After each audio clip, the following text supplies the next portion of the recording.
The big guns of the Bosnian Serbs' heavily armed 1st Krajina Corps are under orders to halt the joint Croat-Bosnian advance well to the west and south of Banja Luka.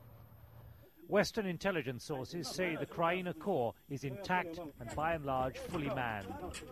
Most of the bomb damage to Serb military communication lines caused by NATO airstrikes has now been repaired.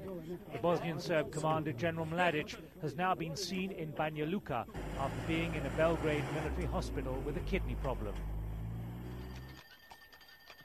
Meanwhile, the refugee exodus continues. The expectation is of new and bigger clashes between the Serb troops and Croat Muslim Federation forces, even though today the confrontation line is stationary and military action has subsided. The atmosphere is coming down a little bit, but certainly the confusion on the people's faces and the frustrations are clearly seen in a lot of the people here. Materials and facilities inside each and every town show signs of exhausting itself, so people are becoming very much aware that the situation at hand is a very dramatic one. While almost 100,000 refugees demonstrate how much they fear the worst, Bosnian commanders admit their forces are overstretched, that any further military progress will be difficult. There has been some sporadic firing today here by the Bosnian Serbs, but Croat forces elsewhere have now by and large withdrawn, having created the buffer zone inside Bosnia which they long planned. The Croat forces have stopped, in some cases even withdrawn from their offensive position. I'm not certain about the forces belonging to the Bosnian government.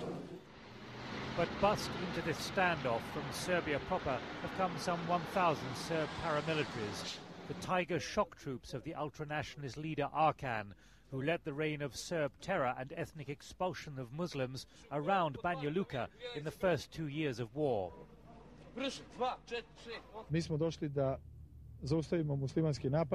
We have come to stop the Muslim offensive, declared Arkan. We will fight to the last man. 3 years ago, Arkan and his soldiers acted on the orders of Serb President Milosevic. The question today, with both humanitarian organizations in Banja Luka and tens of thousands of refugees fearing the worst, did Milosevic order Arkan into northern Bosnia this time? Even the Bosnian government think not.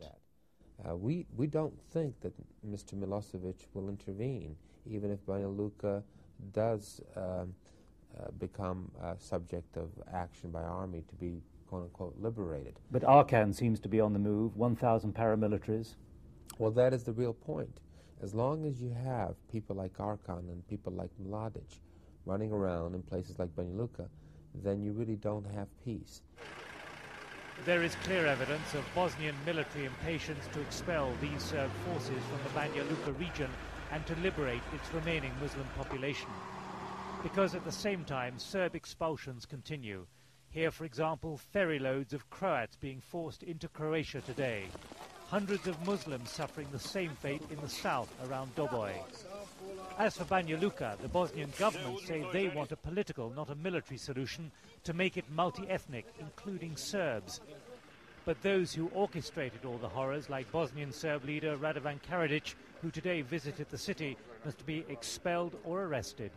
They're responsible for terrible crimes in that area, and as long as they stay in that town, no refugees will have the opportunity to come back. You are prepared to negotiate with the Serbs on Banja Luka then? Not only are we prepared to negotiate with them, we are prepared to say that Banja Luka can stay as part of a Serb entity. We just wish to make sure that those elements that are responsible for ethnic cleansing and genocide in Banja Luka are removed. Only Sarajevo offers new hope. The airport open, a dozen aid flights a day helping to restock near empty warehouses, and several land routes through Serb territory now open.